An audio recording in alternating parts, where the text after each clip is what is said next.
Imagine a world before stories, before time even had the decency to move forward.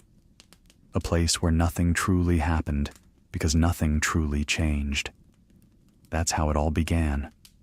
A quiet, endless twilight stretched over a barren land wrapped in fog. No wind, no color, no warmth. Just enormous stone trees rising like pillars holding up a sky that didn't bother to shine. And tucked among those ancient trees were the everlasting dragons. They didn't roar, they didn't fight, they simply were, creatures built from stone and stillness, as eternal as the fog itself. That world seemed content to remain frozen forever, until something appeared that wasn't supposed to exist. Fire. It didn't arrive with thunder or spectacle, just a spark, a single defiant blaze in the middle of a colorless creation. But that spark changed everything.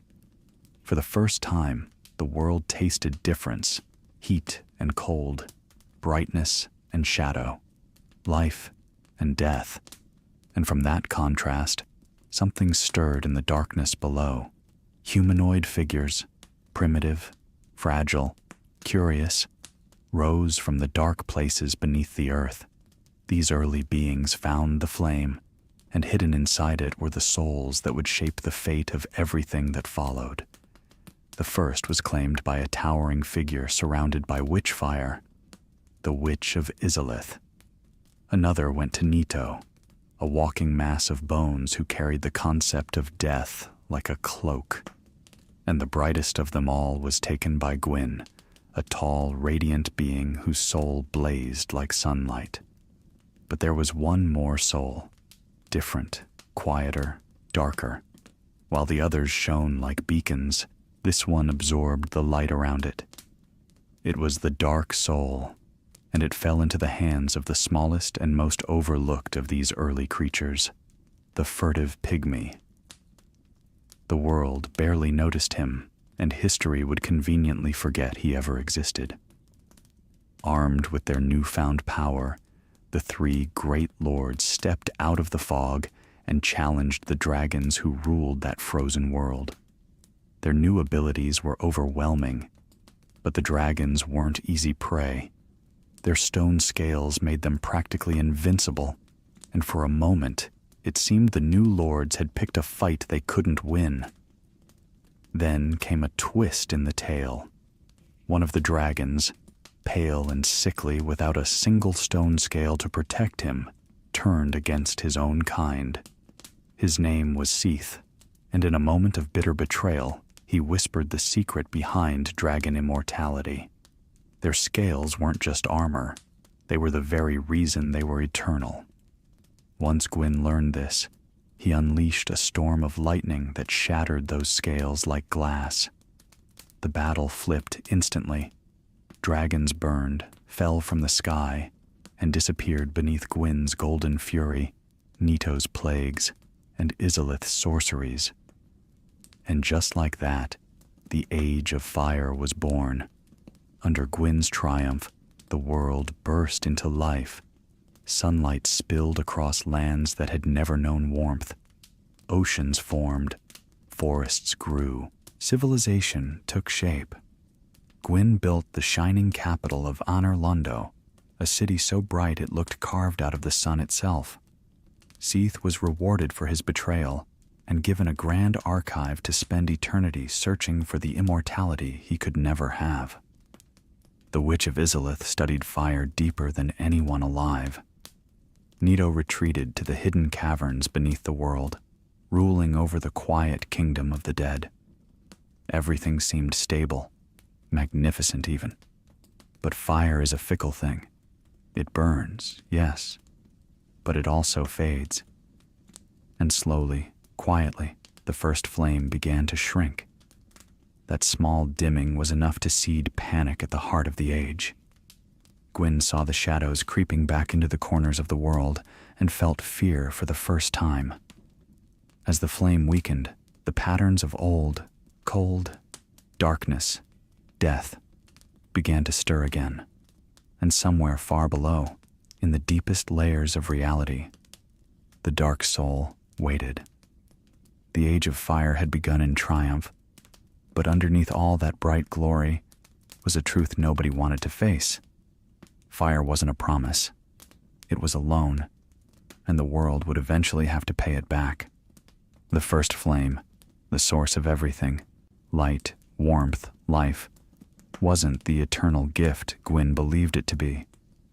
It flickered gently at first, then more noticeably, like a dying campfire struggling through its last embers. And with every little tremor of fading light, the shadows that once ruled the world crept forward again. The gods felt it, not just in the land, but in themselves. Everything in their age, cities, power, identity, was tied to that fire. If it dimmed, their era dimmed with it. And nothing terrified Gwyn more than the idea of losing the age of fire to the cold quiet that existed before they won their war. He wasn't just afraid of darkness. He was afraid of what lived in it, of what came from it, of humanity.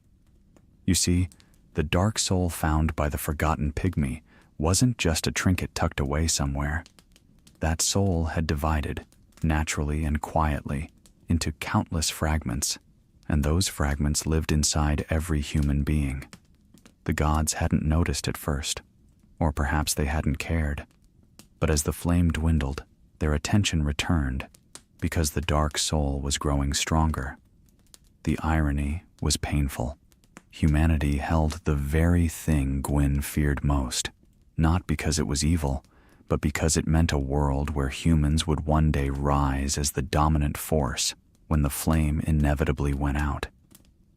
So Gwyn made a decision that would shape the misery of countless ages. He lied. He manipulated. He redirected the future. Instead of acknowledging the natural cycle, the fading of fire, and the rise of dark, he tried to stop it. Like someone terrified of sleep who keeps forcing their eyes open, he clung to the flame with desperate conviction. But desperation makes people reckless. The Witch of Izalith was the first to attempt the impossible. She thought she could recreate the first flame, craft a new sun from her own immense power. Maybe she believed she was saving the world. Maybe she wanted to control fire itself. Whatever her reasoning, she reached into the fabric of creation and tried to play the role of the flame's mother. The result wasn't rebirth. It was catastrophe. Her attempt twisted into something wild and unstable. The thing she made wasn't fire. It was a devouring force, hungry and mindless, a chaotic imitation of the one true flame. Her creation exploded into a monstrous blaze that reshaped everything it touched, turning her kingdom into the birthplace of demons. Her daughters, once graceful sorceresses, were disfigured, mutated, or swallowed whole by the new horror. Some became grotesque creatures clinging to fragments of memory. Others vanished entirely, and deep within that ruined hellscape sat a being of pure calamity. The bed of chaos. Whether it was the witch or simply what remained of her soul, no one can say. The truth was buried with the fire that consumed her. What mattered is that another piece of the world had fallen apart, and the first flame continued to shrink. Gwyn understood now that no spell, no ritual, no miracle would restart it. The witch had tried, failed, and paid the ultimate price. He watched her fall, saw her beloved kingdom swallowed by fire and monsters, and felt the panic in his bones. He could either accept the coming age, the age of dark, the age of humanity, or he could stall the inevitable at any cost. He chose the latter. Gwyn began tightening his grip on humanity, shaping their beliefs, controlling their myths. His church, the Way of White, preached worship of the flame and obedience to the gods. Humanity, fearing death and undeath, followed willingly. After all, no one wants to believe the world is heading toward a future where the gods lose their power. But the truth can't be buried forever. The dark soul lived inside every human, quiet but persistent. Gwyn knew he couldn't destroy it, not without extinguishing humanity itself. So instead, he tried to hide it. He isolated the pygmy lords in a city at the very edge of the world, far from the lands of the gods. He gave them a city of honor, a gift wrapped in gold but anchored in chains. The ringed city became their prison, and his youngest daughter was handed to them as a symbolic gesture of peace, though she was really there to guarantee their compliance. It didn't stop the darkness. It barely delayed it. Humans began showing signs of something new, something Gwyn had indirectly created through fear, the undead curse. The dark soul, sealed and suppressed, turned inward. Humans marked by the dark sign could not die, not truly. Every time they fell, they rose again, but with a little less of themselves each time. Their memories frayed, their emotions thinned, their humanity drained like sand slipping through fingers until only a hollow shell remained. It was a cruel, looping fate, a punishment disguised as a curse, but the origin was clear. It began when Gwyn bound the fire to humanity's soul in his attempt to maintain his age. Life was no longer life. Death was no longer death. And Gwyn's world was falling apart. Desperate, he gathered what strength remained and divided pieces of his own lord's soul among trusted followers, preparing for the unthinkable. Then he marched to the kiln of the first flame, the birthplace of fire itself, the place where everything started. He knew the flame needed fuel, and nothing burned brighter than a god's soul. So he threw himself into the fire. He became kindling. He fed the flame his life, his power, his future, and in doing so, prolonged the age of fire for just a little longer. But his victory came with a terrible cost.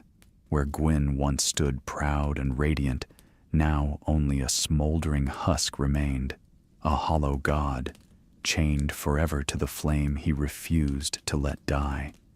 Humanity, meanwhile, suffered the consequences of his choice. The curse spread. The world began fracturing under the weight of cycles. The gods disappeared. Their legends faded into rumor.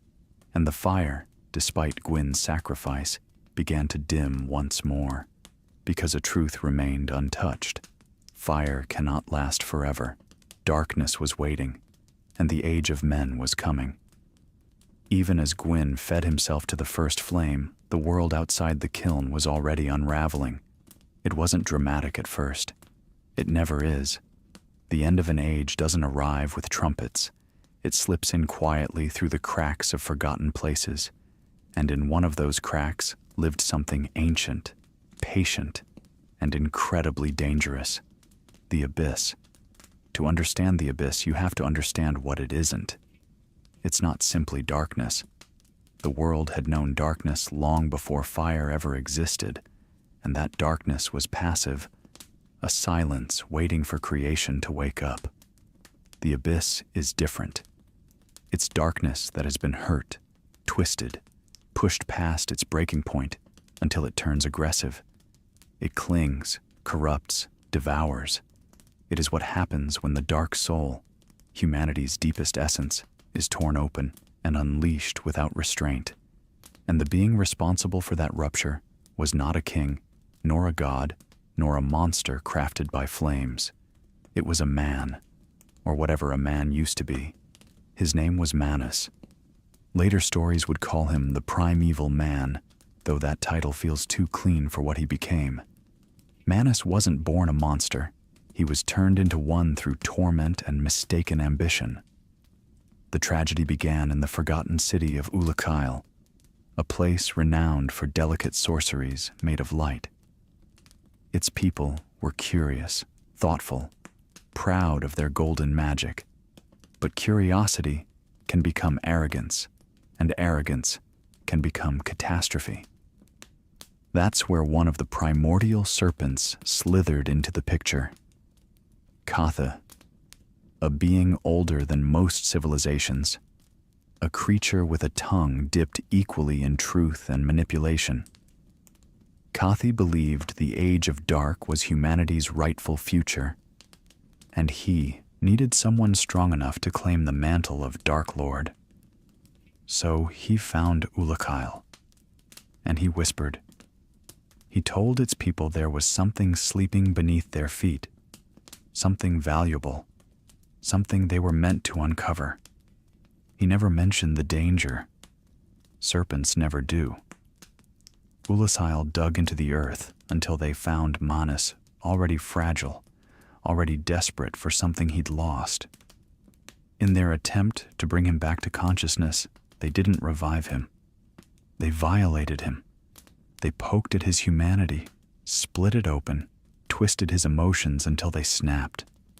Whatever memory he clung to, whatever precious pendant he reached for in the dark, was stolen from him.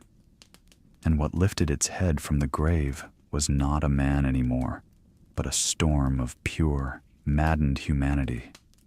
Manus roared for the thing he had lost, cried out for it with a fury so intense that it caused his own humanity, the black, fluid essence of the dark soul, to overflow. It spilled out like ink across the land, and everywhere it touched, people were twisted into warped creatures driven mad by emotion. Ulakail fell in a matter of hours. Light magic, once beautiful, turned frantic and unstable in the wake of the abyss.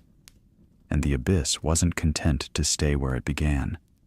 It spread like a living shadow, seeping into the soil, into people, into time itself. This wasn't the first place the serpents had played their quiet games, and it wouldn't be the last. While Ulakail was collapsing, another city was quietly inching toward its own doomed fate. New Lundo. Unlike the cheerful scholars of Ulakail, the people of New Lundo were stern, disciplined, and powerful. They were ruled by the four kings, leaders who had once been honored by Gwyn himself and entrusted with fragments of the Lord's soul.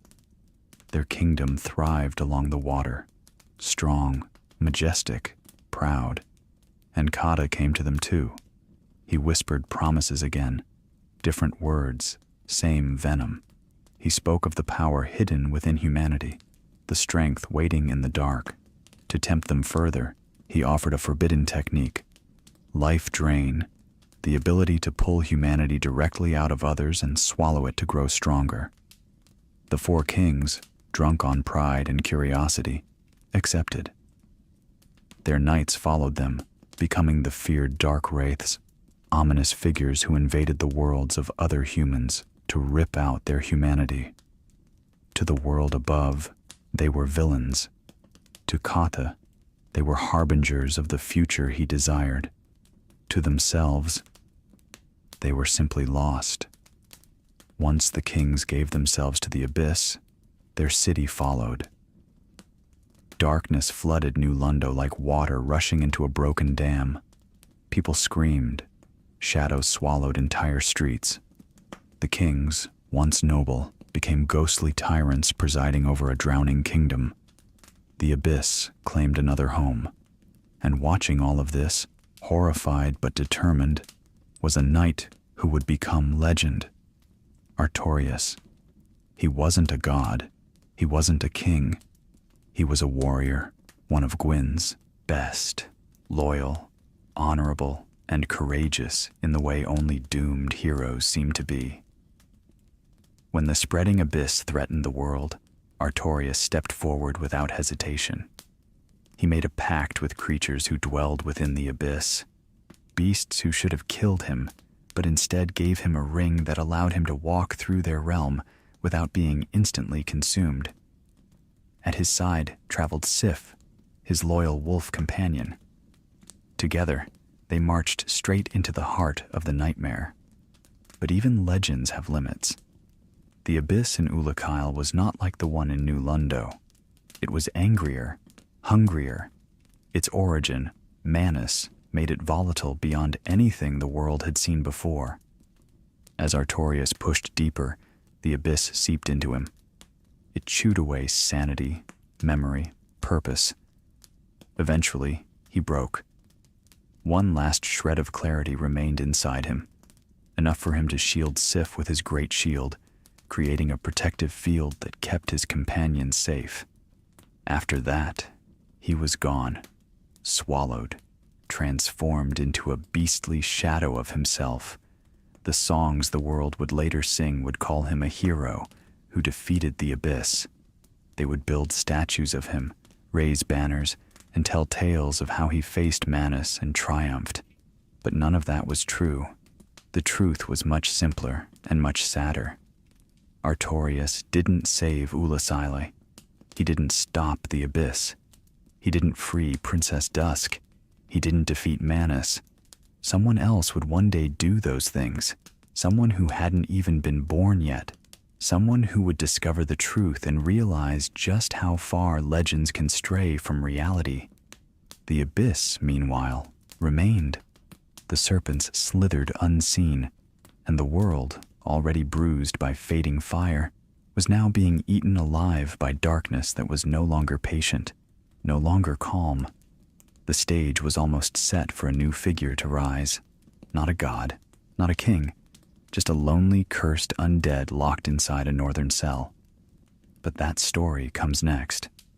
If the world had a heartbeat, by this point it was beating quietly, slow, uncertain, tired. Gwyn was ash. The witch's kingdom was a smoking crater of demons. Ulasile was swallowed by Manus's grief. New Lundo was flooded and forgotten. The gods were abandoning their glittering capital one by one, leaving behind broken illusions and empty promises. And somewhere in the northernmost corner of the world, far from the ruins and grand tales, a single undead sat alone in a crumbling stone cell. No warmth, no memory of who they once were, no identity beyond the burning mark engraved onto their flesh, the dark sign, branding them as cursed. They were not special. They were not chosen. Not yet. But destiny always starts quietly. One day, through a hole in the cell's ceiling, a corpse fell at their feet with a soft thud. On that corpse was a key. And above the cell, leaning on the edge of the broken stone, stood a knight in battered armor, staring down with the exhaustion of someone carrying too much hope and too little time. His name was Oscar of Astora. He didn't say much. He didn't have much strength left to give. But he gave the prisoner the one thing that matters most to anyone lost in the dark, a direction. He told them a legend, whispered through blood and breath, that an undead would someday rise and ring the bells of awakening, that those bells would reveal the path forward to the fate of all undead. Then he collapsed, and the undead, with the key in hand, stepped out of that cell and into the crumbling asylum that had been their entire world until now.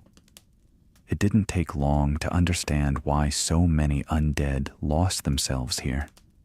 The walls whispered with the groans of hollowed men and women who had died so many times their minds simply gave up the fight. Wandering in circles, attacking with blind instinct, they were reminders of what happens when the curse wins. But the chosen undead, though they didn't yet think of themselves in that way, kept moving.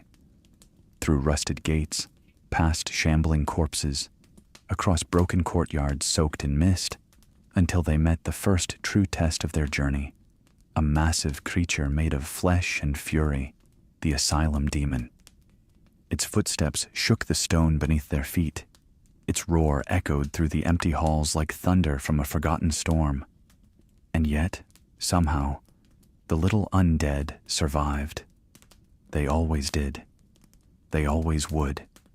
When the demon fell, the path opened, not into a new region of the asylum, but into the sky itself. A massive black bird swooped down, claws gripping the undead like a stolen treasure, and carried them far, far away. Where it carried them was not grand, not divine, not awe-inspiring. It carried them to a quiet cliff overlooking a ruined city and a dying sea, the Firelink Shrine. This place would become their anchor, their home, their beginning and end. As they approached the faintly glowing bonfire, a weary warrior sat nearby, the very embodiment of resignation. He stared into the fire as though it held answers it had long stopped giving him. He explained, without ceremony or hope, that the legend Oscar spoke of wasn't so simple. There weren't just one bell. There were two. One was far above, guarded in a cathedral overrun by forgotten guardians. The other was deep below, buried in a poisonous swamp where even the bravest feared to tread. "Ring them both," he said.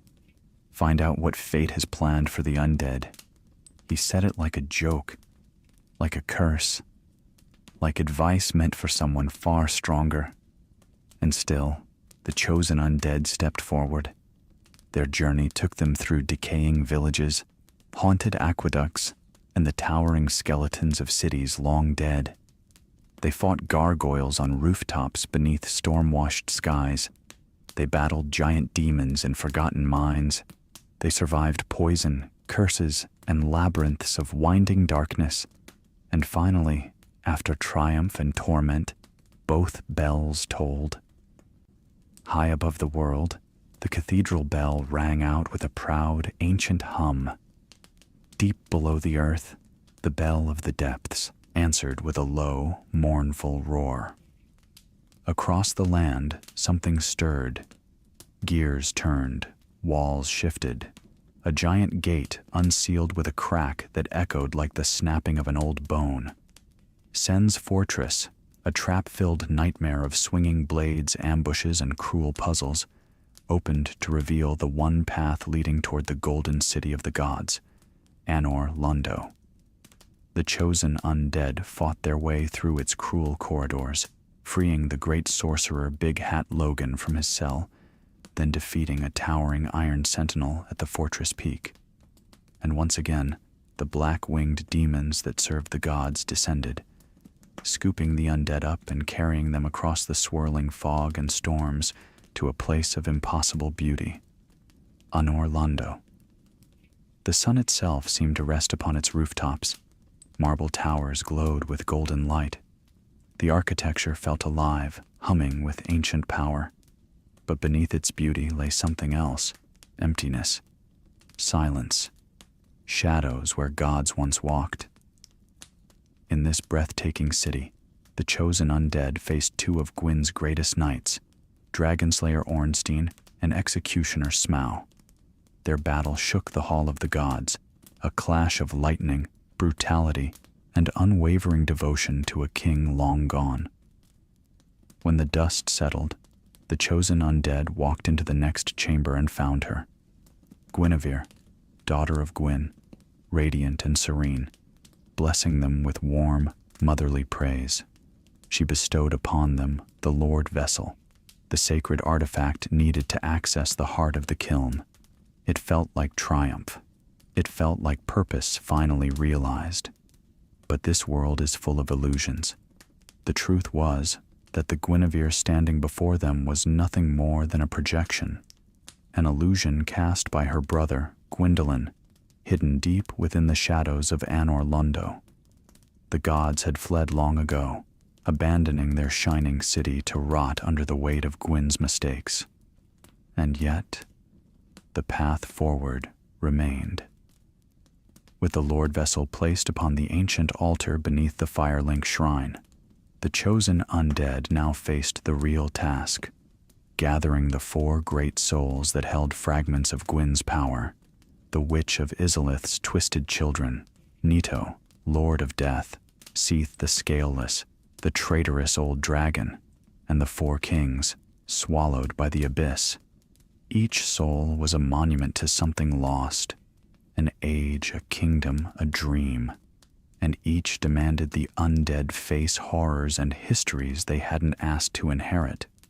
But they pressed on, through the crystal laboratories of Seath, into the molten ruins of Izalith, into the tombs where the bones of the dead whispered, down into the abyss, wearing Artorias' ring to survive the crushing dark. One by one, the great souls fell into their hands, and with them, the way forward opened.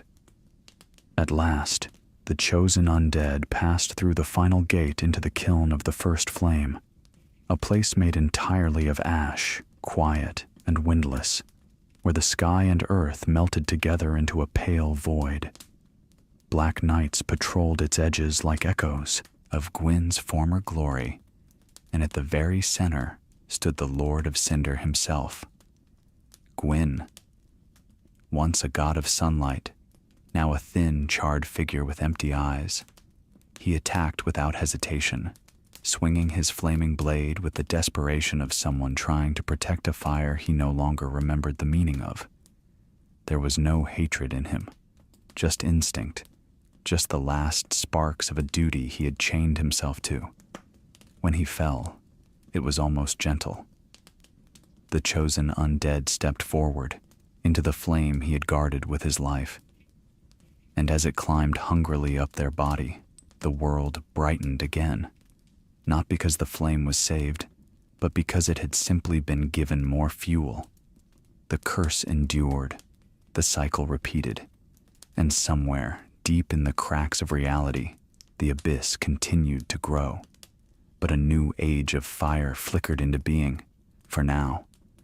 When the Chosen Undead fed themselves to the fire, the world brightened again. But not with joy. It was more like setting a dying candle on a larger wick. The flame grew, but only because more life was thrown into it. The curse remained, the shadows lingered, and the cracks in the world deepened. Ages passed, or perhaps it was only decades.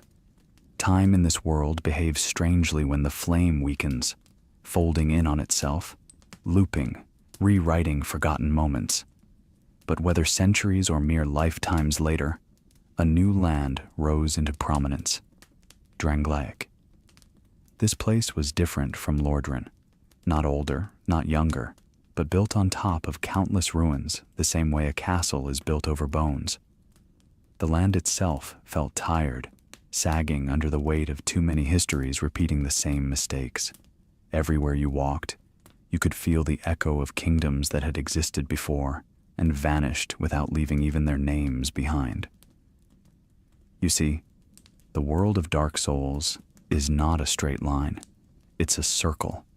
One kingdom rises with hope, ambition, and pride, then crumbles into dust as the curse seeps in and the flame dims. Then a new kingdom takes its place, and then another, and another. Drangleic simply happened to be the latest. If you wandered through its forgotten corners, you could find remnants of civilizations lost long before anyone called the place Drangleic. Some cities were buried in ash, others frozen in eternal winter, some swallowed by poison or rot, or the abyss. They were all different, yet somehow identical, kingdoms that danced briefly in the flickering light of the flame before darkness reclaimed them. Among these forgotten lands were ones shaped directly by Manus, the primeval man. When Manus died, his fragmented soul didn't simply disappear. No, the abyss doesn't let go that easily. The pieces of Manus scattered like broken glass across time, each shard taking on a will of its own. These daughters of Manus weren't quite gods, nor humans, nor demons. They were embodiments of powerful emotions, desire, fear, longing, given form. And wherever they went, they twisted the fate of kingdoms. One such fragment became Nashandra. Another became Alana. Others drifted through the world, quietly poisoning the future of anyone unlucky enough to encounter them. Each new kingdom they touched rose quickly, burned brightly, and died violently.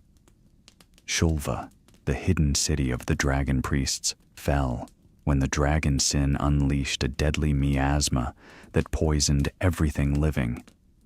Broom Tower burned from the inside out, consumed by experiments with forbidden flame.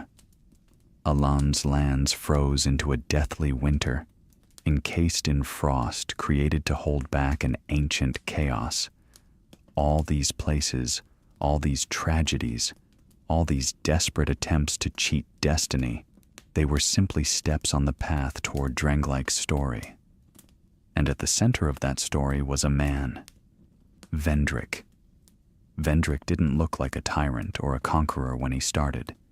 He was a leader who rose quickly through charisma and sheer will, carving out order in a land choked with undead and corrupted remnants of earlier ages.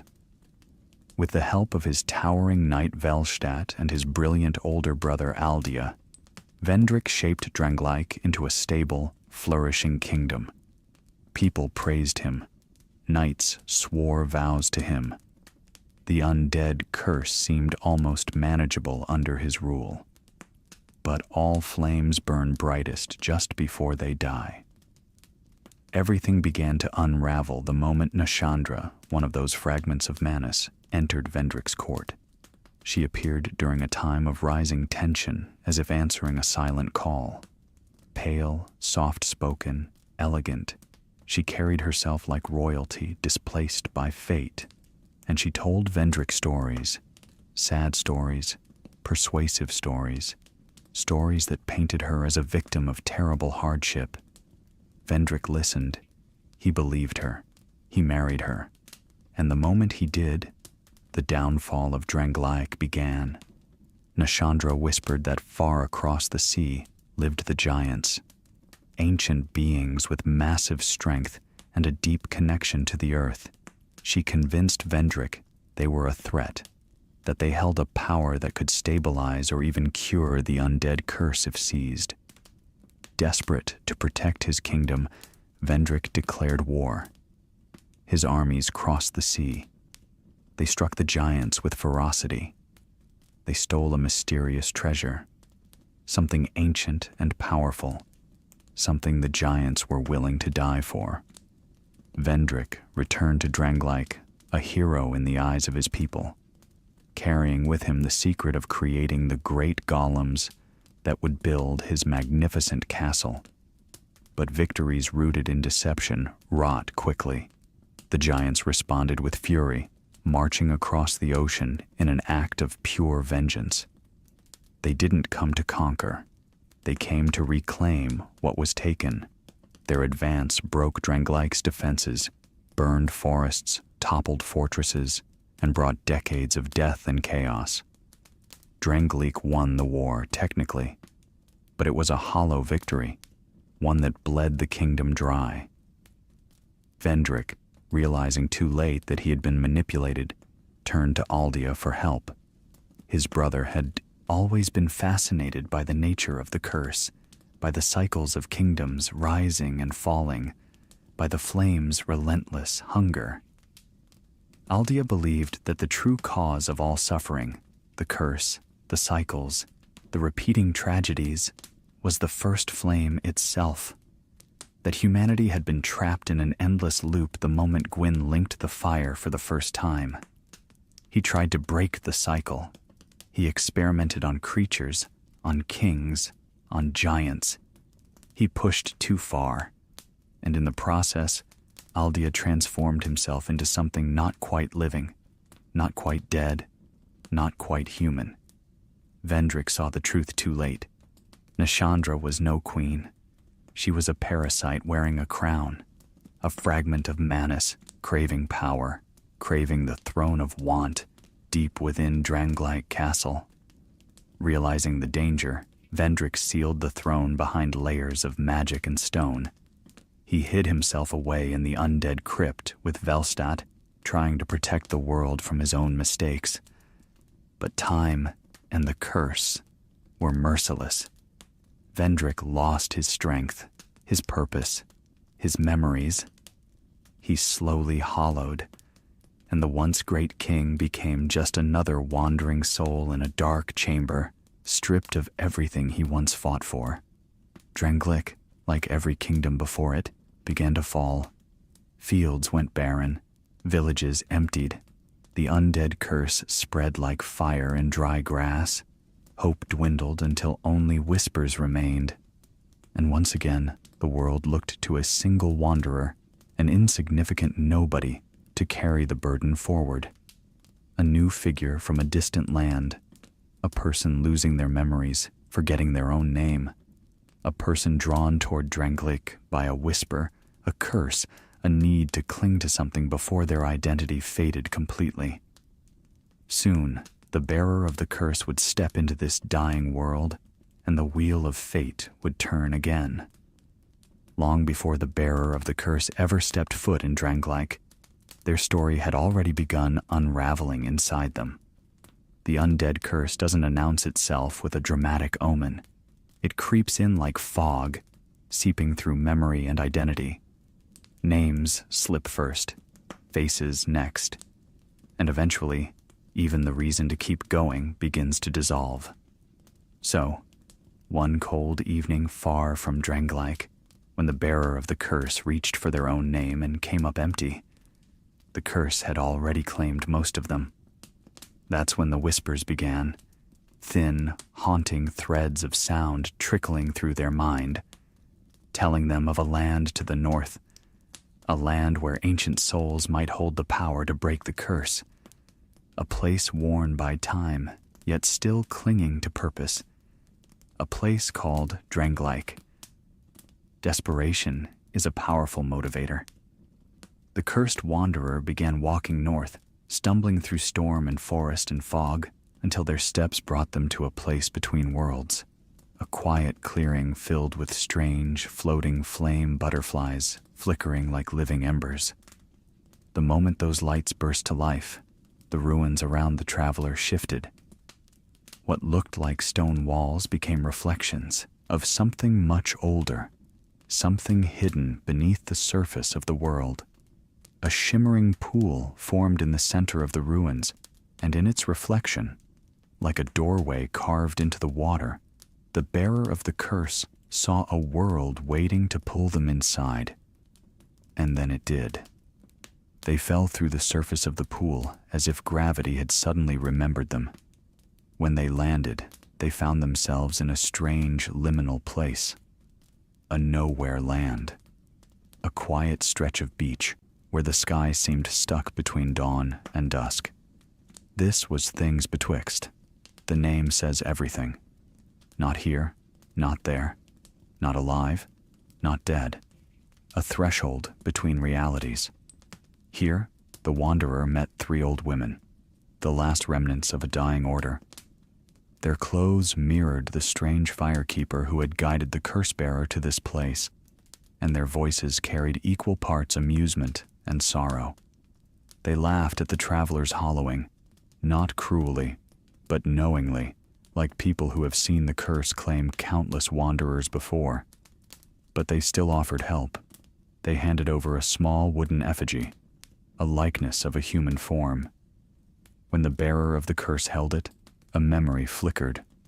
A face, a name, a fragment of who they used to be. Not restored, but remembered just long enough to say it out loud. And that was enough. For now. Beyond Things Betwixt waited Majula. Majula was not impressive at first glance. A quiet cliffside settlement overlooking an endless, desolate sea. But the wind felt peaceful. The sun hung low over the coast like a warm lantern. Time slowed here, and for many who washed ashore, it became a kind of refuge from the cruelty of the curse. The bearer of the curse met others in Majula, each haunted by their own failures, ambitions, or grief. But among them was one who mattered more than all the others, the Emerald Herald. Soft-spoken, calm, with eyes that seemed to hold the entire weight of Drangleic's history, she approached with purpose. She was not quite human, not quite spirit, a vessel made to guide those who carried the curse. She named the wanderer bearer of the curse, not as judgment, but as truth. And she gave them a task heavy enough to break most mortals. Seek the great souls, the ancient ones, the beings whose names have decayed beyond recognition. She didn't warn them that these souls once belonged to legends, creatures of immense power whose essences had been recycled, reincarnated, twisted through countless cycles of fire and dark. She didn't warn them because warnings change nothing. The journey must be walked, not avoided. Before the bearer of the curse left Majula, the herald pointed them toward a little cat lounging in a ruined house. Sweet Shalquar. The cat spoke, casually, as if speaking was the most natural thing in the world. She hinted at the truth. The four great ones were ancient, impossibly old, carrying the weight of souls that refused to die through any era. And so, the journey began. The bearer of the curse traveled through the forest of fallen giants, where the remnants of Vendrick's war lay in ruins. Giant trees, which weren't really trees at all, but corpses of giants petrified into wood. Ancient battlements, still bearing scars of fiery siege engines. Hollows wandering like echoes of soldiers who never stopped fighting. Deep beneath the fortress, the bearer encountered something massive, something that roared with pain and memory. The last giant. Its body was gnarled, twisted, scarred with centuries of hatred. When it saw the bearer of the curse, it didn't hesitate. It reached for them with a rage that felt personal, because it was. But the bearer didn't know that yet. Continuing deeper into the land, they ventured through No Man's Wharf, a dark harbor lit by torches and haunted by creatures that hated the light. They traveled to the Lost Bastille, where prisoners of the curse had been kept like diseased animals. And there, in the deepest chamber of that towering prison, they met the first of the four old ones, the lost sinner. She was a woman shackled by chains of guilt and silence, condemned by her own actions. The Emerald Herald had said the Ancient Ones were old, so very old, and Shalquar hinted that the lost sinner carried a soul that once belonged to one who tried to recreate the first flame, a soul that had lived countless lives, a soul that refused to die, a soul that once belonged to the Witch of Izalith. The sinner fought with desperation. She fought like someone trying to snuff out her own existence, and when she finally fell, she did not scream or curse. She simply collapsed, as if relieved. The bearer took her soul. 1 down, 3 to go. Next came the poisonous depths of Harvest Valley and Earthen Peak, swamps filled with toxic fungi, windmills dripping with venom, and at the bottom of it all waited Mitha, the baneful queen, a creature so corrupted by poison that she carried her severed head in her arms, still whispering prayers to a kingdom that no longer existed. From there, the bearer traveled deeper, down to the gutter, a vertical maze of wooden planks where discarded souls and forgotten filth collected in the dark. Below even that lay the Black Gulch, a narrow fissure filled with shrines carved into the rock, shrines that watched with too many eyes. There, in the pitch-black chamber where hundreds of severed arms writhed from the earth, the bearer faced another of the Ancient Ones, the Rotten, a massive creature made of stitched limbs and grieving faces, hugging a pyre of the lost, a guardian of despair.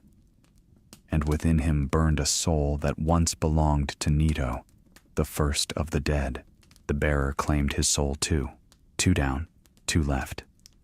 Their path led next to Iron Keep, the melted remains of the old Iron King's domain, a place swallowed in molten metal and haunted by iron giants, mechanical horrors, and fiery demons created from ambition gone awry. The Iron King himself, now transformed into a monstrous creature of magma, waited at the center of his ruined fortress. His soul was ancient, burning with echoes of Gwyn's children, twisted by the wrath of chaos.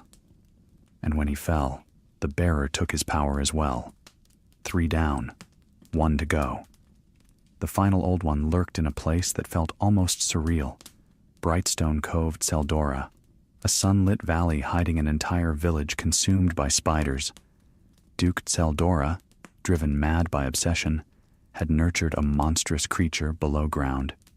Duke's dear Freya, a colossal 2-headed spider, the pet of Seldora, though it was unclear who controlled whom. Her soul, shimmering with ancient light, carried the echo of Seth the Scaleless, the traitorous dragon who once betrayed his own kind.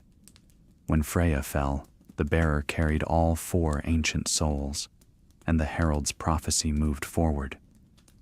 The Shrine of Winter opened at their approach, allowing entry into Drangleic Castle, a monument to Vendrick's pride and Nashandra's manipulation. Inside, golems activated as the bearer of the curse passed, drawing strength from the souls the Wanderer carried. They battled cursed knights, stone guardians, and ghosts of the past, until finally reaching the throne room, where Nashandra awaited. Her voice dripped with sweetness. Her smile was gentle. Her eyes were hollow. She greeted the bearer as if they were a cherished child, speaking of fate, of destiny, of the king who had abandoned his duty. She told them that Vendrick had fled, leaving the kingdom to ruin, and that only they could finish what he could not. But she was lying.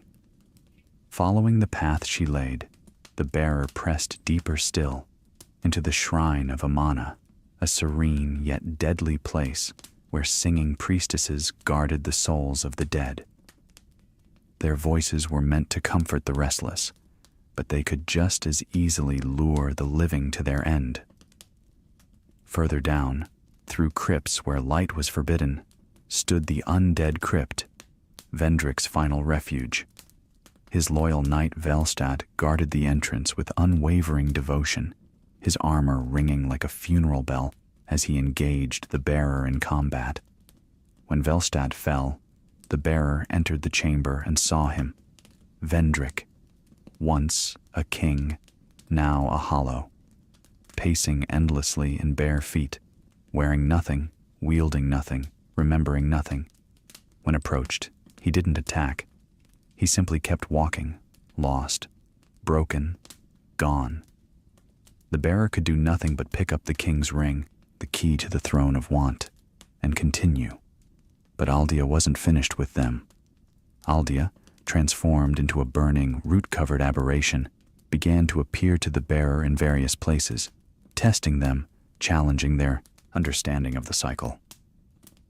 He spoke of the first sin, the moment Gwyn linked the flame, trapping the world in endless repetition. He questioned the meaning of perpetuating a cycle that only prolonged suffering. He asked what the bearer truly wanted. Not for Drangleic, not for the world, but for themselves.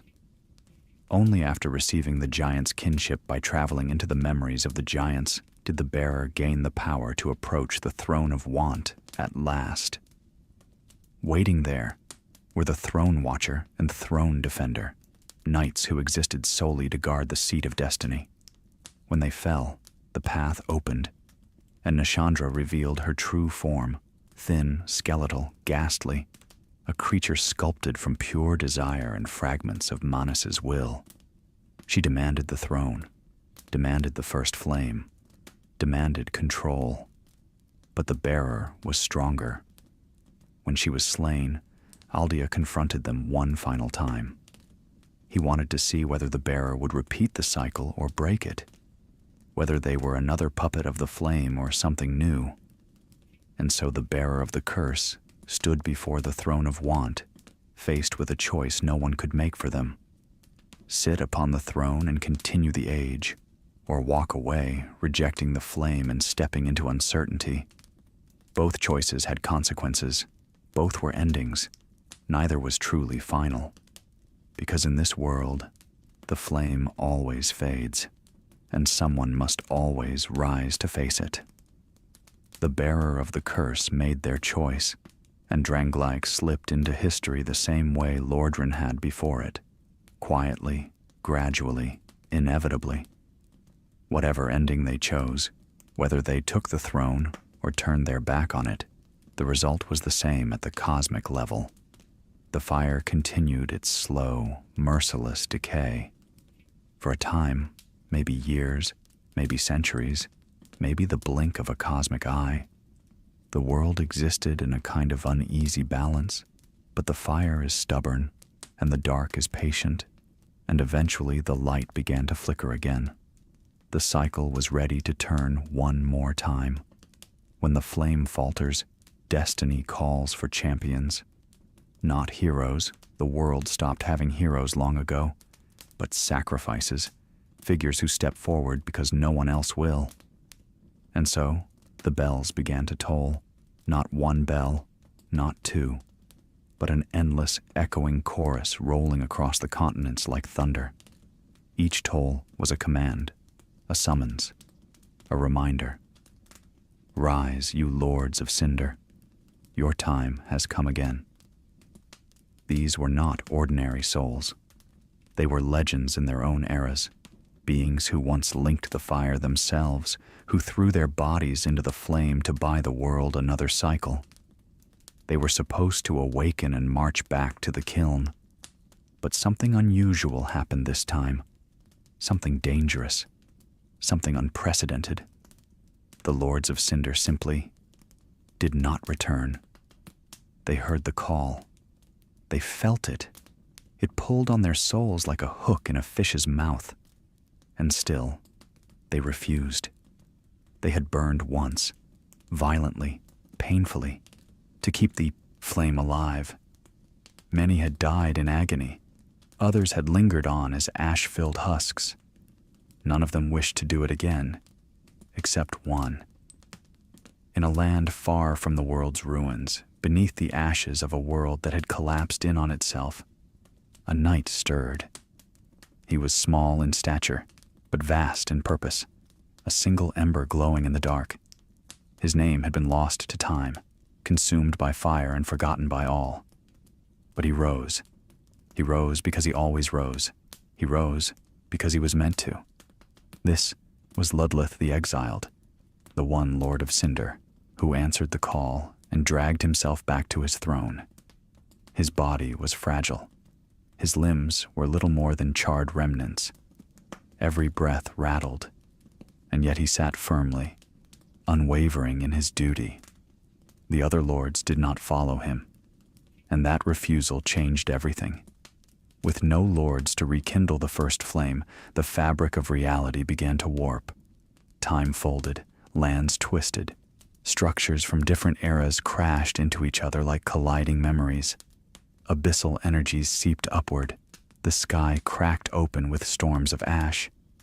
The fire's last breath was coming. And so, when the bells tolled one more time, not for the Lords of Cinder, but for something much older, a different kind of being awakened. Not one who had succeeded before, one who had failed, the unkindled. Whether they were a failed champion, a soul who had once attempted to link the flame but didn't burn bright enough, or simply a remnant of a forgotten age, no one knew. Not even they did. But they awoke in a cemetery surrounded by ruins and ash, beneath a sky suffocated by clouds that refused to part. Their first breath tasted like dust and endings. Their purpose was simple, brutal, and unavoidable. Find the Lords of Cinder. Bring them back to their thrones. Dead or alive, it makes no difference. The world they stepped into was dying in ways no cycle had ever shown before. Crumbling villages fused with undead graveyards. Old kingdoms twisted into new landscapes. Bonfires hissed with weak, reluctant flames. Time itself had become inconsistent. Yesterday could be 100 years ago. A broken wall could belong to 3 kingdoms at once. The fire wasn't just fading, it was breaking. One of the first great stories the Unkindled encountered was that of Aldrich, the Saint of the Deep. His legend wasn't one of heroism, but one of sheer hunger. He had once been a simple cleric who began devouring the flesh of people, not out of cruelty, but because something within him was impossibly hungry. The more he ate, the more powerful he became. His body transformed into a writhing mass of black sludge filled with bone fragments and half-digested souls. And in time, the church decided the best use for him was as fuel for the flame. So they threw him into the fire, making him a lord of Cinder. When he rose again, he wasn't interested in duty. He was interested in hunger. He saw visions of a coming age defined not by fire or dark, but by an ocean of deep sea, an abyss of water and consuming cold. He believed this was destiny, and so he left his cathedral and slithered toward Anor Londo, drawn by the irresistible scent of divine souls. There, he feasted on Gwyndolin, the last true child of Gwyn, consuming even the gods' magic and memories. And when the unkindled finally found him, Aldrich was still chewing on the bones. Then there was Yorm the Giant, the reclusive king of the profaned capital. Yorm once stood against an outbreak of a flame even more violent than the first flame, the profaned flame, a cursed blaze capable of melting flesh from bone in an instant.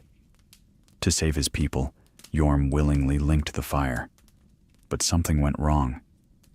When the fire took him, the explosion of cursed heat consumed his entire kingdom.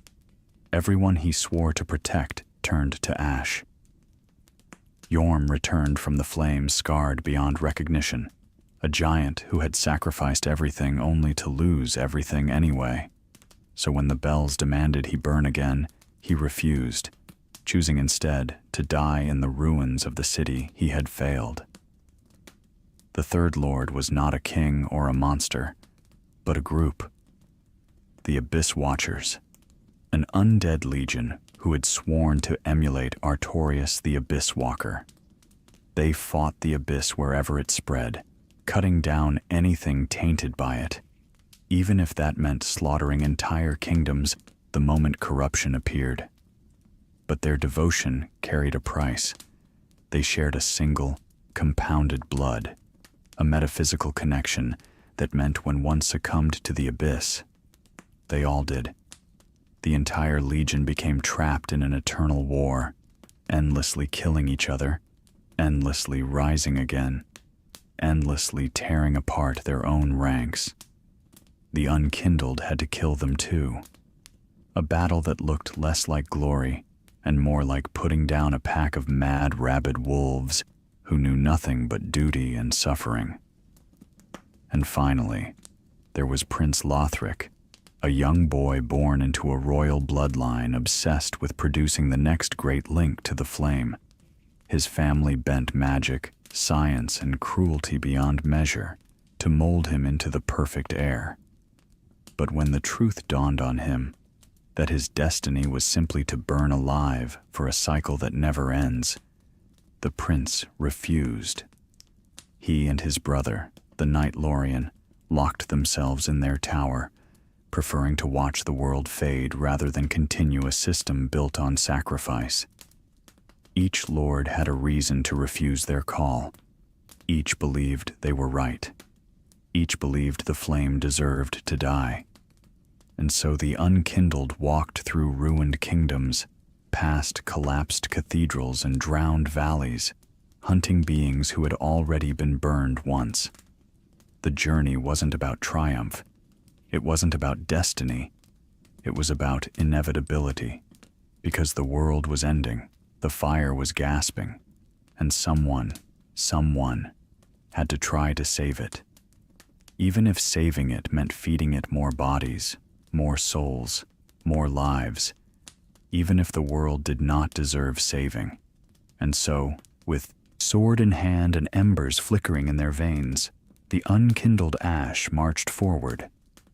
Their road led not only through the ruins of the past, but into the very heart of what the cycle had become, a prison, a lie, a loop without mercy.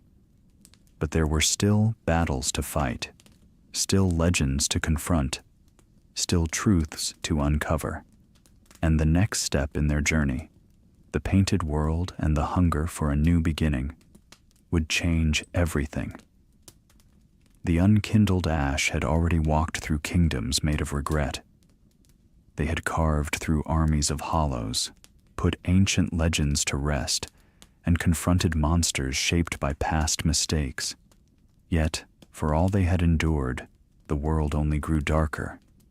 The air itself felt thin now, dry, brittle, like ash swirling in an old fireplace. You could almost sense the first flame choking on its last breaths. And in that suffocating stillness, the unkindled crossed paths with a hooded man kneeling in prayer inside the cathedral of the deep. His body was thin from hunger, but his voice carried the tone of someone who still clung to purpose. This was Gael, though the world didn't know him yet. A wandering knight, quiet and humble, searching for something beyond the horizon of a dying age. When the unkindled approached, Gael lifted his head and asked them for help, not for himself, for his lady. He explained in simple words that she waited in a painted world, but she could not finish her work. She needed to see flame. She needed a spark to begin anew, and the scrap of painting Gael held was the only doorway left open to reach her. Without hesitation, the unkindled touched the fragment, and the world shifted. The painted world of Ariandel's snow fell like silence in this enclosed realm, a world born from imagination, frozen, rotting, frayed. Everything felt wrong in ways that were difficult to quantify. This place wasn't dying the way kingdoms die. It was spoiling, like a fruit left too long in winter. The unkindled encountered wolves with glowing eyes, warriors painted with frost, and a towering mill turning eternally in the wind. But at the heart of this snowy tomb lay a truth darker than any beast. Father Ariandel, a towering man chained to a bowl of smoldering ash, endlessly feeding his own blood into a dying flame. His body shivered with pain, but he wouldn't stop. He couldn't, not as long as Sister Frida whispered in his ear. Frida was once the eldest of the Sable Church of Lundor, disciple of Kata, advocate for the Age of Dark, and seeker of the Lord of Hollows. But she abandoned her people and buried herself in this painted world. Here, she claimed dominion by convincing Ariandel to refuse the natural order. Painted worlds were meant to burn away their decay so new paintings could be made. But Frida wanted stagnation, control, power over a world she alone could shape. So she convinced Ariandel to never allow the flame to rise. As long as he bled into that bowl, the rot spreading across the painted world would never burn away. The young painter, Gael's lady, was locked away, alone, isolated, prevented from seeing the flame she needed to begin her creation. When the unkindled arrived, Frida greeted them with soft-spoken dismissal, insisting they leave. But her calm voice couldn't hide the truth. She was afraid of them, afraid they might end the rot, afraid they might free the painter, afraid they might light the flame she tried so hard to extinguish. And so, the unkindled confronted her. The fight was long enough that legends would one day claim it felt endless. Frida moved with deadly grace, her scythe carving frost into the air. She vanished into shadows, summoned black flame, rose again and again and again. She refused to die. She refused to lose. She refused to let the flame rise. But the painted world had reached its breaking point. And in the end, refusal meant nothing. When Frida finally fell, Father Ariandel followed, his cries echoing like a dying god. The bowl tipped, the flame inside roared, and at last, after years of decay being smothered by blood, the fire rose again. The world began to burn, not in destruction, but in renewal. The unkindled returned to the young painter, who smiled gently despite the fire devouring the horizon. She said she could now begin her work. All she needed was the pigment, not ordinary pigment, not earthly pigment, not paint that could be bought or made. She needed the dark soul of man. Gael would find it for her, or die trying. The unkindled didn't know it yet, but their fates were now intertwined. A return to Anor Londo. Leaving the painted world behind, the unkindled continued their assigned quest, returning the lords of Cinder to their thrones. Aldrich's trail led to a familiar sight, a silhouette burned into memory by generations. The towers of Anor Londo rising against a bleak sky. But Anor Londo wasn't a golden city anymore. The sun was dead. The walls were cracked. Snow covered everything. And at the end of the broken cathedral stood a sight that sent a chill through the heart. Aldrich, coiled around the god Gwendolyn like a starving serpent. The battle was horrifying. A mass of sludge and bones flailing with divine magic stolen from the god he consumed. Arrows of moonlight streaked across the hall. Black fog curled across the floor. And through it all, Aldrich laughed. He wasn't laughing because he enjoyed battle. He was laughing because he was seeing the visions promised by the deep. Visions of a world drowned in an endless ocean, a universe of consuming water and dark. The unkindled silenced him. Gwendolyn's remains fell with him. Aldrich's ashes were collected. And the cathedral, once the crown jewel of the gods, finally fell silent. Horm, the profaned king, another lord waited far away in the profaned capital. Yorm had once been loved. He was a giant who protected his people with unmatched devotion. When they feared the cursed, flame rising beneath their feet, the profaned flame, Yorm threw himself into it to save them. But the flame betrayed him. It consumed his kingdom. It turned the capital to molten ruin. It melted his people. It burned their screams into the stones. When Yorm rose again as a lord of Cinder, he returned to ashes, to his throne of charred stone, to sit in silence, waiting for the world to end. He would not burn again. When the unkindled entered the throne room of the giant, there was no hostility, only acceptance, only grief, and perhaps somewhere deep in that ember-filled chest, a spark of relief. With the help of an ancient sword meant only for this battle, the unkindled ended Yorm's suffering. He did not beg, he did not rage, he simply closed his eyes. Another lord returned to his throne. The Abyss Watchers, broken echoes of Artorias.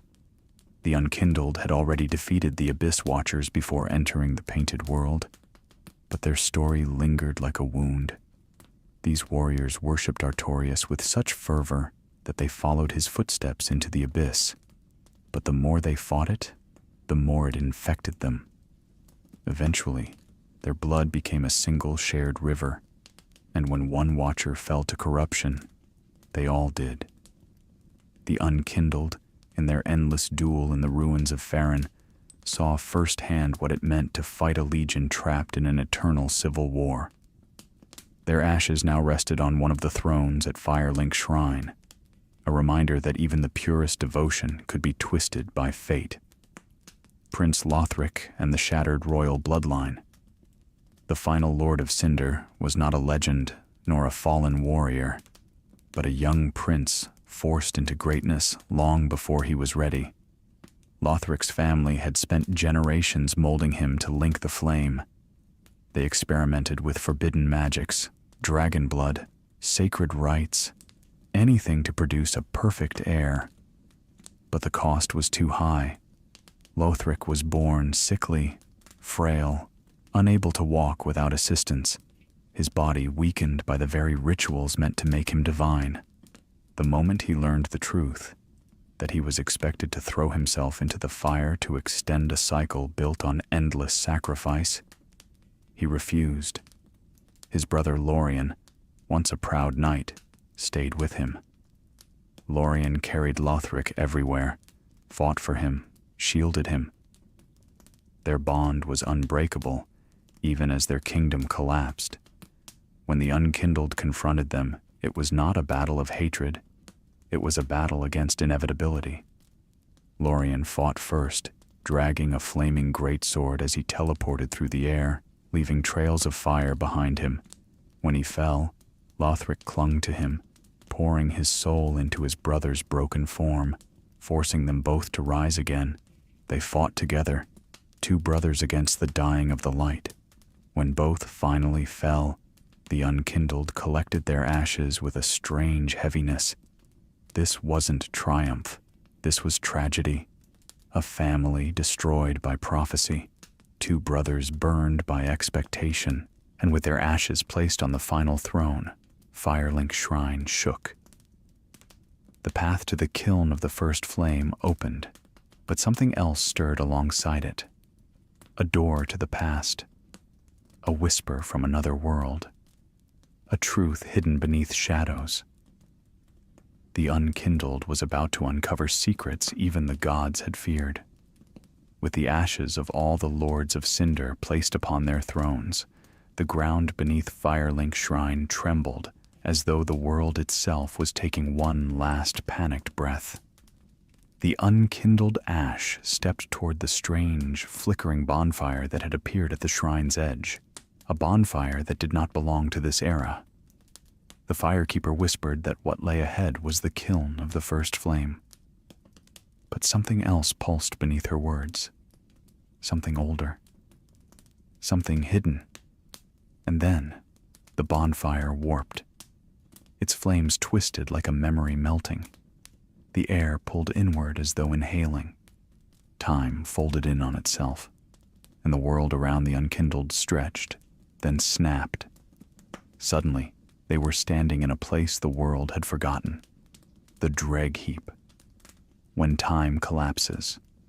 The Dreg Heap wasn't a kingdom. It wasn't a region. It wasn't even a place in the usual sense. It was a grave. A grave made of other graves. A mass burial ground for entire civilizations.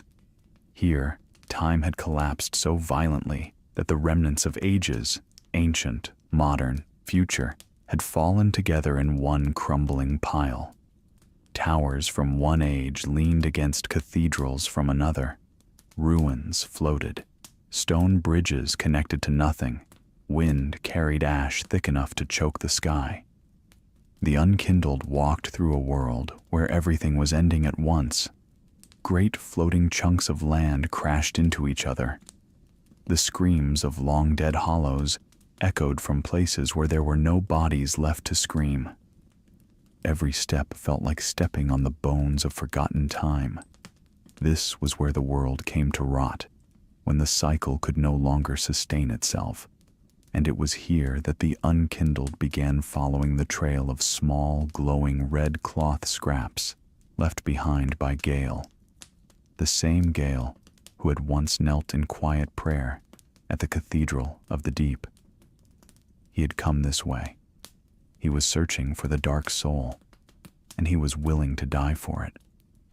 As the Unkindled descended deeper, they encountered the remnants of forgotten demons, the last survivors of chaos, worn down and exhausted after eons of conflict. At the bottom of the ash-filled abyss, two ancient demons fused together, creating the Demon Prince, the last memory of an age that had burned too brightly.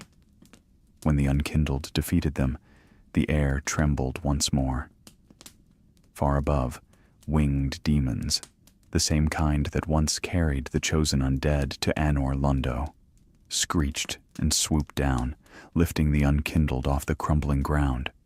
They carried them through the ash-filled sky to the final city, the place that was never meant to be found by mortals. The ringed city, the prison of the Pygmies Thoni. Ringed City appeared like a dream carved into the horizon. Tall towers encircled by massive stone rings, glowing faintly with an ancient magic. The architecture was unlike anything in Lordran, Drangleic, or Lothric. This was not built for gods, or kings, or undead. This city was built for those the world had been told to forget. The pygmies, the first humans, the keepers of the dark soul. This was their prison, Gwyn's final lie. No sunlight reached this place. No birds sang here. Only silence and the droning hum of ancient guardians, the judicators, figures who wore crowns and carried bells to summon spirits from beyond death. Every step felt like walking through a myth made real. The unkindled battled through ringed nights, locust preachers, twisted horrors born of the abyss, and lost souls who had wandered here across cycles. But something far more powerful waited in the ruins. Dark Eater Meteor. Meteor, the dragon who fought the Dark Meteor, was no ordinary dragon. He was one of the last descendants of the ancient dragons, raised by Gwyn himself, fed with souls, and tasked with one purpose: to devour the darkness forever. For ages beyond understanding, Meteor had fought the abyss. Not for glory, not for the gods, but because he was made to. He was the perfect guardian, tireless, obedient, unbreakable. But nothing in this world escapes corruption. After centuries of chewing on the abyss, Meteor swallowed too much. His purpose twisted into addiction. By the time the Unkindled met him, perched upon a collapsing bridge in the ruins, he was no longer a guardian. He was a starving monster. But above Meteor's cave, the Unkindled met a gentle voice. Shira, last of the Spears of the Church and loyal protector of Filianore, Gwyn's youngest daughter. Shira begged the Unkindled to defeat Meteor, not out of hatred, but pity. She loved him, the last true dragon, and saw what he had become. A creature consumed by the very thing he was born to fight. The battle was brutal, a clash of fire and void, light against an endless hunger. And when Meteor finally fell, he did not scream. He did not rage. He simply collapsed beneath the weight of a fate he never chose. The Unkindled pressed on. The slumbering princess. At the top of the ringed city sat a quiet chamber. Inside was a young woman asleep on a stone throne, cradling a small, cracked egg in her hands. Filianore, daughter of Gwyn, last warden of the Pygmy Lords. The entire city was an illusion built around her, a stasis field. Her sleep kept time from collapsing. Her dream kept the pygmies hidden. Her presence kept the world from seeing how close the end truly was. Shira begged the Unkindled not to disturb her, but the red scraps of cloth on the floor told another story. Gael had been here, and the egg in Filianore's hands was cracked. When the Unkindled gently touched the egg, reality shattered. The light that burst from the shell was blinding, not holy, not magical, but temporal, a surge of unwinding time. When their vision cleared, the ringed city was gone. The end of the world. The Unkindled now stood in a barren desert made entirely of ash. The sky was dead. The horizon was filled with broken cities piled into one another, all reduced to dust. No kingdoms remained, no gods, no flame, no cycle. This was the final moment of the world, and at the edge of this endless wasteland, a figure crawled through the ash. A pygmy lord, the last of its kind, dragging itself toward a massive throne. It cried out for Filianore, sobbing in terror. It was fleeing something wearing a red cloak, something stained with the dark soul. Slave Knight Gael, the last human. When the Unkindled reached the ruins of the Pygmy Lord's throne chamber, they found Gael hunched over a corpse, devouring its dried blood. He had eaten them all. every pygmy lord, every fragment of the dark soul. He wasn't Gael anymore. He wasn't knight or servant or humble man. He was the last human, driven mad by the hunger of the dark soul, acting on a desperate wish to bring its power back to the painter. He attacked the unkindled not out of hatred, but out of need. He needed their dark soul, their blood, their humanity, their power. The battle was not a duel. It was an ending. Lightning crackled through the storm. Ash spiraled like snow. Gael's cracked armor clattered with every frantic breath. His red cloak, once a gentle symbol of loyalty, shredded itself into ribbons behind him. He fought with desperation, with grief, with the strength of all humanity. And finally, when Gael fell, the unkindled approached his fading body. He wasn't monstrous now. He wasn't consumed. He looked peaceful, almost relieved. In his blood, the unkindled found it, the pigment the painter needed, the blood of the dark soul, the last trace of humanity. A new painting. The unkindled returned to the painter. The world around her burned, the rot fell away, and she stood calmly in the firelight, paintbrush in hand. When the unkindled offered her Gael's blood, she smiled, gentle, grateful, serene. She said she would create a new world, cold and dark and very gentle. A world born from humanity, not gods. A world free of cycles, a world untainted by flame. And when the brush touched the canvas, the firelight trembled. Something new began. Something the world had never seen before. When the unkindled left the painted world for the final time, they carried with them something more than the blood of the dark soul.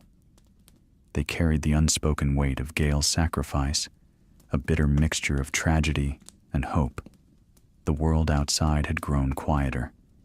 Still, heavy in a way only the end of all things can feel. Bonfires sputtered. The sky thinned into pale gray. Shadows stretched unnaturally long, as though trying to escape the inevitable collapse. The firekeeper waited at Firelink's shrine with steady hands and unwavering calm. She had no illusions about what was coming next.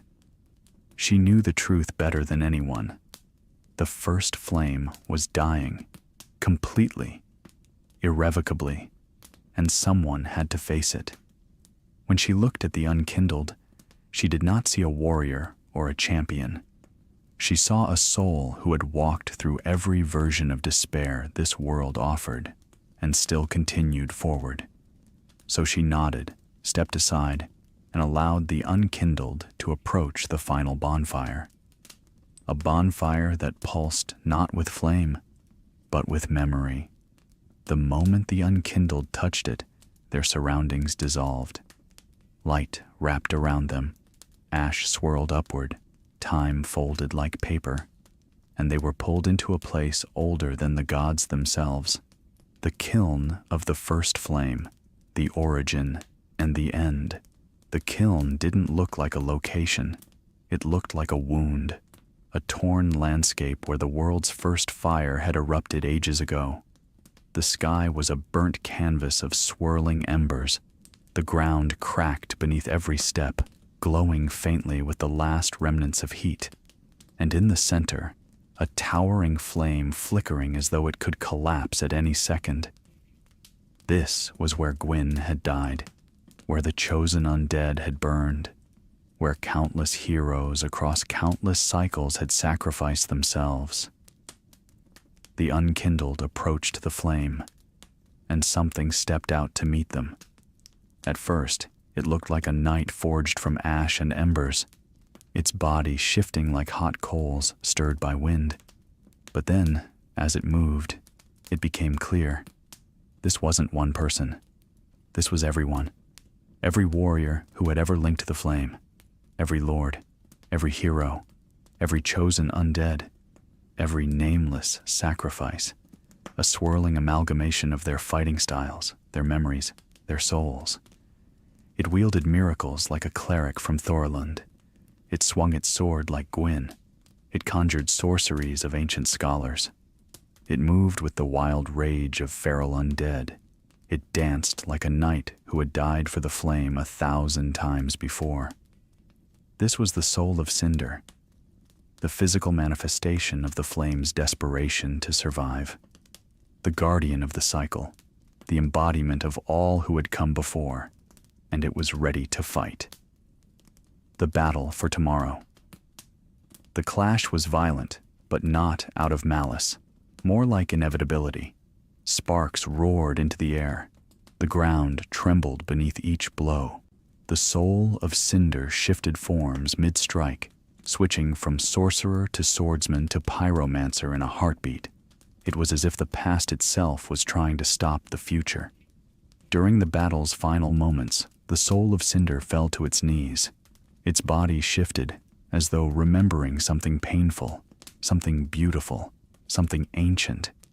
Then it rose again, its sword bursting into familiar golden flame. Gwyn's flame. For a moment, the kiln felt like it did ages ago, full of heat, music, sorrow. The soul of Cinder lunged forward, fighting not with technique, but with heartbreak. The last echo of Gwyn's grief, his refusal, his desperate need to preserve the world he loved. But the unkindled, tired, scarred, determined, continued.